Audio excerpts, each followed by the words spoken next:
Ladies and gentlemen, jangan lupa like, share, dan subscribe ya.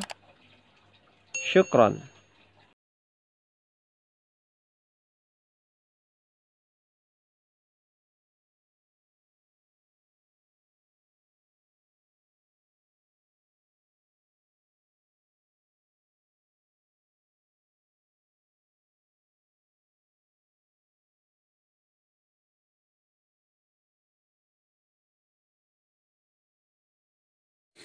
Bismillahirrahmanirrahim. Assalamualaikum warahmatullahi wabarakatuh. Alhamdulillahirabbil alamin. Assalatu wassalamu ala asrofil anbiya wal mursalin wa ala alihi washabihi rasulillah. Amin. Perkenalkan, nama saya Keke Triakusuna.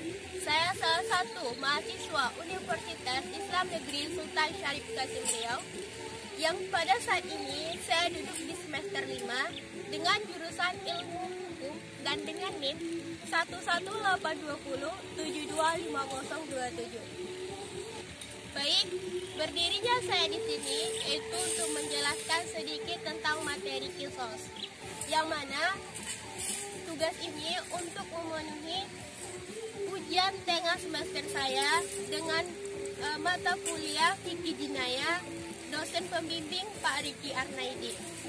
Sebenarnya untuk mengupas tuntas materi ini kita akan membahas 5 poin penting. Tetapi karena adanya pembagian kelompok, saya akan membahas 3 poin yang diantaranya pengertian kisos, dasar atau landasan hukum kisos, dan macam-macam kisos. Nah, untuk sanksi dan hikmah kisos akan dibahas oleh teman sekelompok saya.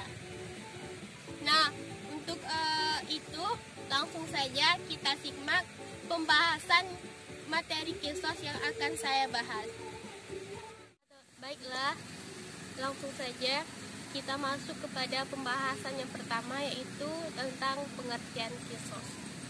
Kisos berasal dari bahasa Arab yang artinya menelusuri jejak, yang mana hal ini selaras dengan firman Allah. Dan dia Musa berkata, itulah jalan yang kami cari.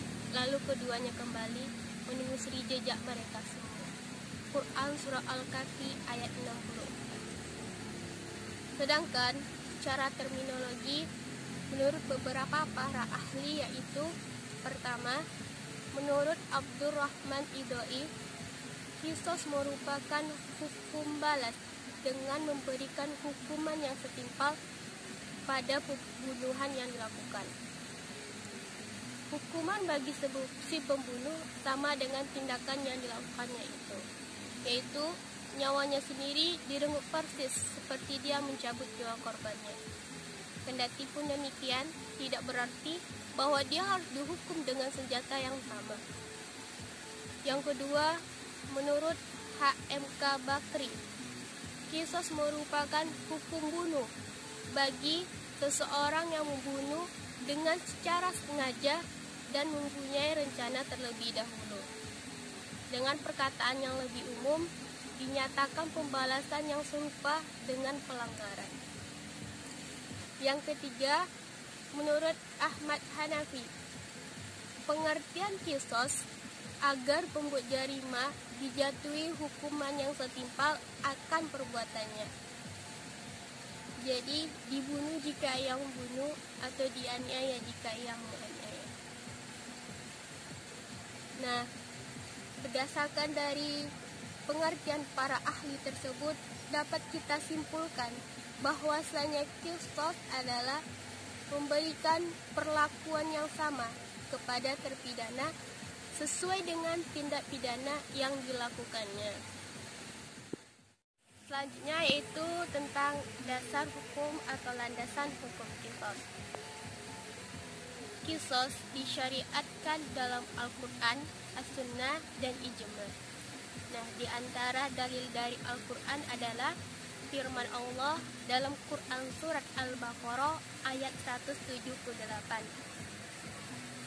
yang artinya, wahai orang-orang beriman, diwajibkan atas kamu melaksanakan qisas berkenaan dengan orang-orang yang dibunuh, orang merdeka dengan orang merdeka, hamba sahaya dengan hamba sahaya, perempuan dengan perempuan.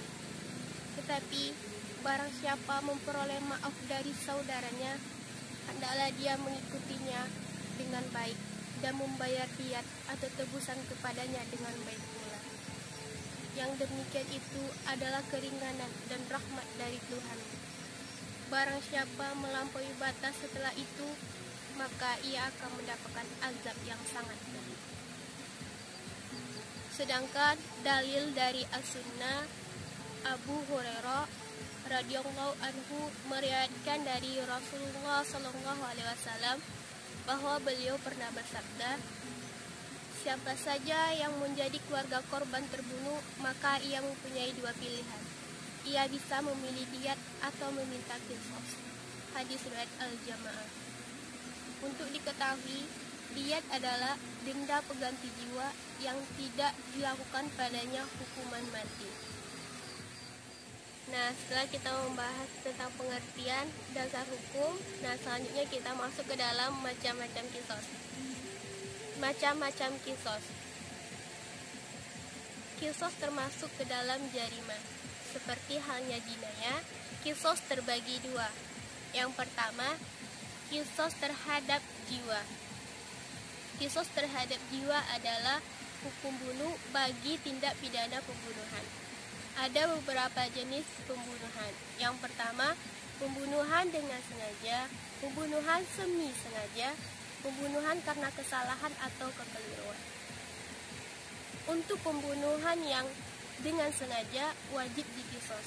Hal ini sebagaimana firman Allah yang artinya, dan barang siapa membunuh seseorang yang beriman dengan sengaja, maka balasannya ialah neraka jahanam.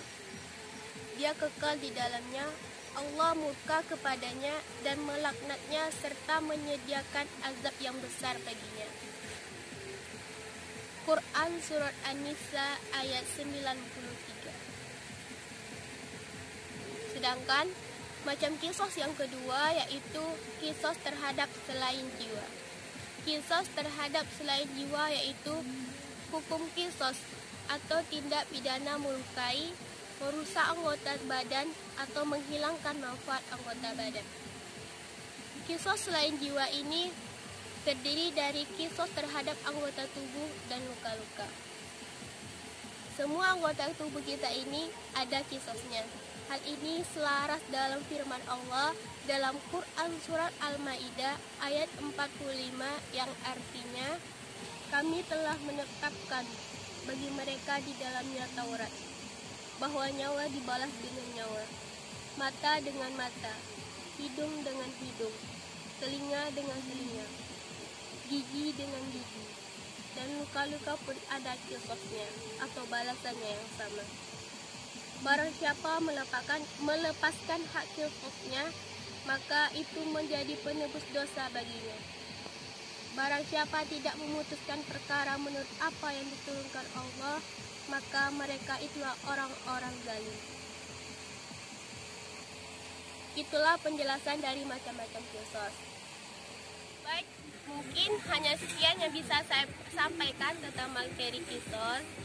Apabila ada kata-kata saya yang salah, saya mohon maaf. Dan apabila ada perbuatan saya yang tidak mengenakan, saya juga mohon maaf. Karena di sini pun saya masih belajar. Semoga teman-teman dapat mengambil kesimpulan dari materi ini. Dan terima kasih untuk Pak dosen pembimbing yaitu Pak Riki Arnaidi yang telah membantu kami mensukseskan untuk materi ini. Dan akhirul kalam saya ucapkan Assalamualaikum warahmatullahi wabarakatuh.